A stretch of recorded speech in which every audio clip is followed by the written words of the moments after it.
Passing Fancy is the 22nd episode of the 8th season of Frasier. This is directed by the wonderful Kelsey Grammer, and as always there will be spoilers from now as I go through the episode chronologically and share some thoughts.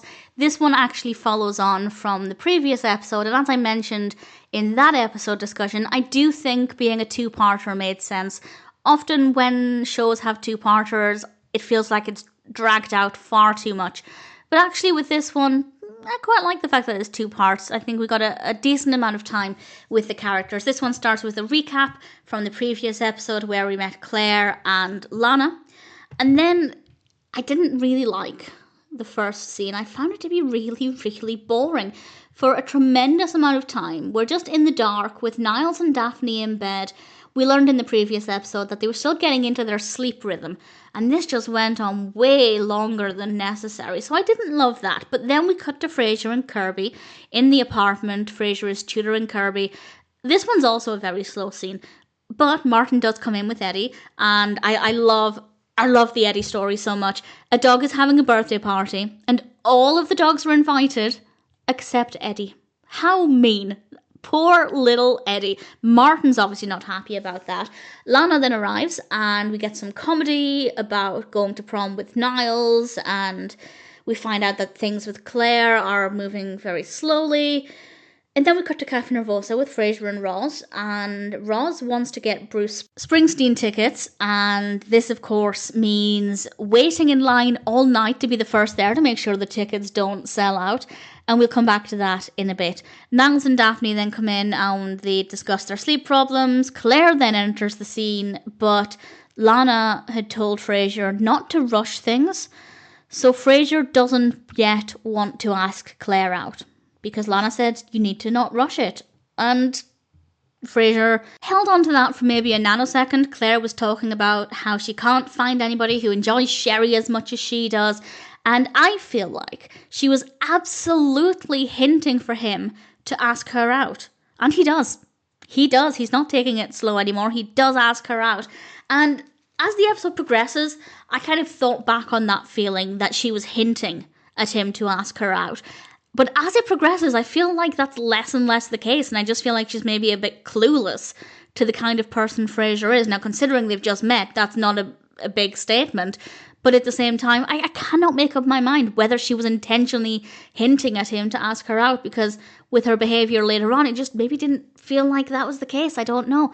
If anybody has any strong thoughts on that either way, please do let me know. We then cut to Frasier tutoring Kirby again.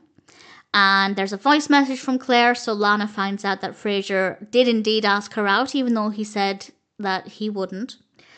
And then we have more tossing and turning in the bedroom with Niles and Daphne, and I still don't think it's interesting. Maybe if it were more brief and we'd only seen it once or twice in really quick bursts, it wouldn't have been so bad, but it just went on and on. It felt like filler.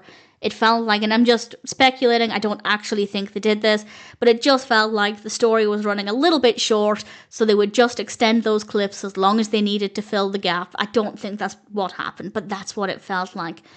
We're then back at Cafe Nervosa with Frasier and Kirby, and Frasier says that he'll get Roz to go to prom with Kirby if he tries harder with the tutoring, which is a little bit awkward, but we'll see how that plays out in a moment. They're then back in the apartment. We move around quite a lot in this episode. They're studying again, and Martin is trying to cheer Eddie up because Eddie is, well, actually Eddie's clearly fine. He doesn't care about the dog birthday party. Martin clearly does care.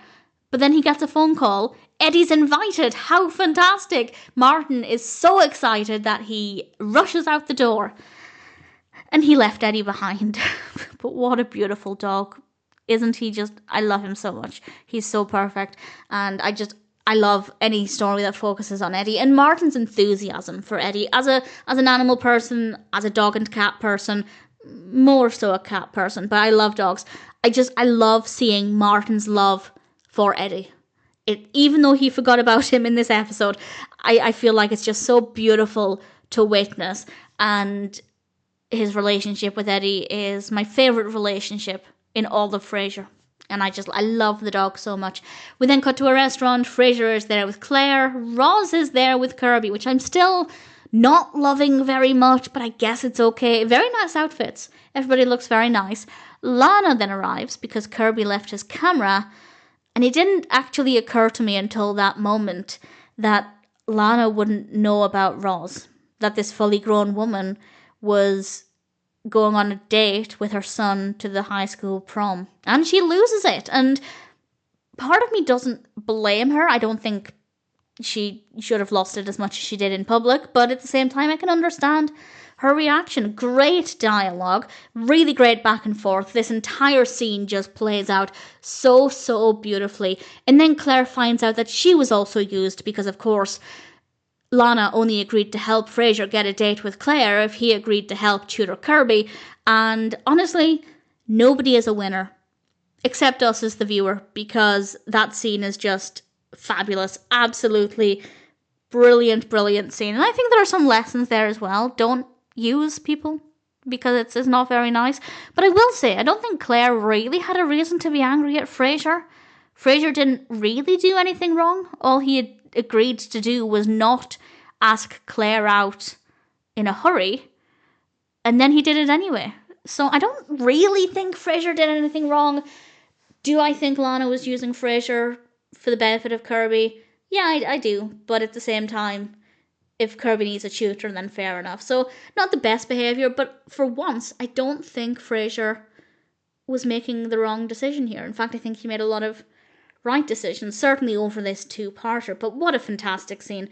We end with, well, the penultimate scene, actually. Frasier is on the phone, and there's a little bit of suspense as we work out where he is, try and figure out where he is, and then the camera pans out, and we learn that he's in line to get the Springsteen tickets. Roz, of course, made him do this, which was a really nice reveal. I thought the pacing there was brilliant. And then the final scene is Daphne and Niles in bed again, and I do not care. I could not care less. Once, briefly, might have been funny. Twice to reinforce it, briefly could have been entertaining. But those 3 moments just dragged on and on.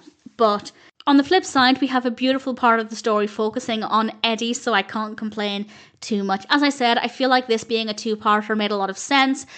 The first episode, the previous episode, Semi-Decent Proposal, really laid the groundwork for this, and this one absolutely delivered. Everything leading up to that brilliant restaurant scene. So no real complaints from me. Yes, I could do without the Daphne and Niles scenes, but while they're long in themselves, they don't take up too much of the narrative of the episode, rather, as a whole, so I guess I can't complain that much. And ultimately, those scenes aside, I thought A Passing Fancy was still a really solid episode of Frasier. Lots of Eddie, brilliant restaurant scene. Ultimately, it's pretty decent.